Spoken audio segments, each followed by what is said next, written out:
kaca mobilnya dipecahkan dan bannya disayat sehingga bannya kempis begitu.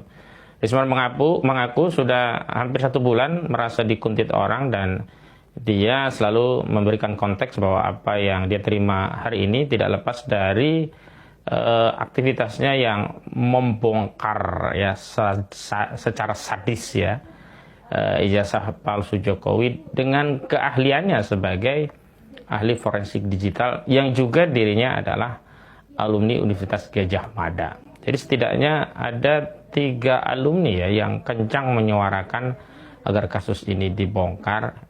Yang pertama tentu saja Rismon Hasyolan Sianipar, dia dari alumni Fakultas Informasi ya, Fakultas apa ya, Teknik ya maksudnya ya, Teknik.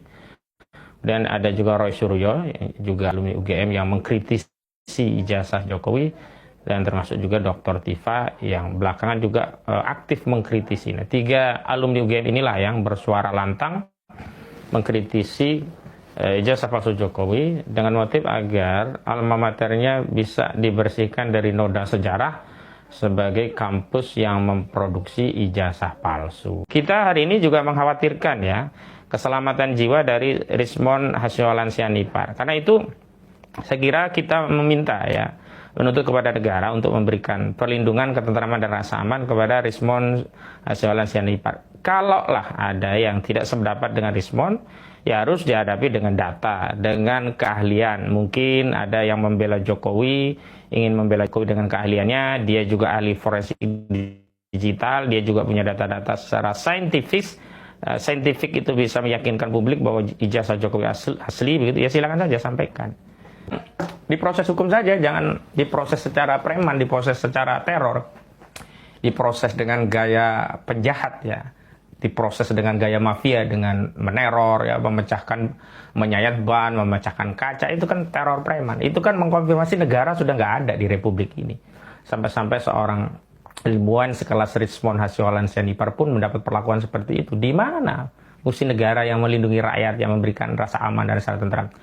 Kalaulah ya ada yang tidak setuju dengan apa yang disampaikan Rismon, ya sampaikan saja counternya, karena apa yang disampaikan Rismon itu juga diatur dalam konstitusi. Itu adalah bagian dari hak konstitusional setiap warga negara untuk berserikat, berkumpul dan menyampaikan pendapat. Apalagi pendapat yang disampaikan Rismon itu bukan pendapat kaleng-kaleng, pendapat yang didasari data dan dasar-dasar saintifik. Jadi ada dasar ilmunya, ada tata cara metodologinya, dan itu bisa diadu, bisa dipertanggungjawabkan. Bukan sekadar cuap-cuap tanpa data, tanpa ilmu begitu ya. Kini memang tantangan Rismon ini tidak mungkin bisa atau tidak akan berani ditindaklanjuti oleh Kapolri Listio Sigit Prabowo. Karena apa? Kalau ini dibawa ke proses hukum, apalagi nanti peradilan dibuka secara terbuka untuk publik, maka itu semakin menelanjangi. Bukan hanya menelanjangi Jokowi, juga menelanjangi aparat penegak hukum yang mencoba mengkriminalisasi orang-orang yang membongkar kejahatan ijazah palsu Jokowi. Jadi kalau menindak Rismon itu sama saja senjata makan tuan, sama saja memukul air terpercik ke muka, ibaratnya begitu.